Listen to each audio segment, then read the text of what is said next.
Hola gente creativa, bienvenidos a otro tutorial de Canva. En este video, aprenderás a crear un efecto doble exposición de color.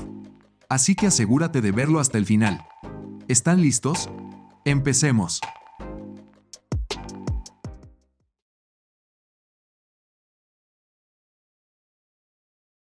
Primero, añadimos nuestra foto o imagen a la página del proyecto.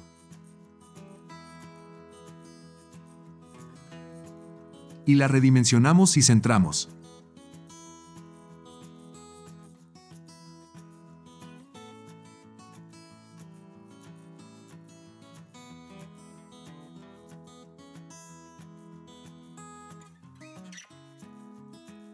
Luego, nos vamos hasta Editar. Bajamos hasta Apps.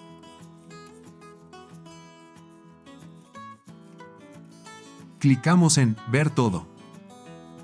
Hacemos clic en Trippy.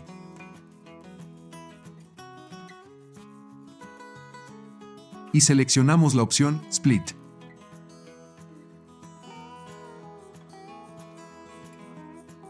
En las opciones de aplicación, haremos el siguiente cambio.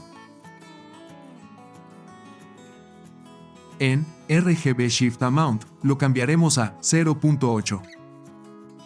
En RGB Shift Angle, lo cambiaremos a 0.5. En Jitter, lo cambiaremos a 0. En Solarize, lo cambiaremos a 0.1. Y confirmamos los cambios haciendo clic en Save. En este punto, Canva subirá automáticamente la foto o imagen con los cambios realizados al panel subidos y también lo aplicará al proyecto. Y así de fácil es como puedes aplicar el efecto doble exposición de color en Canva de manera rápida y sencilla.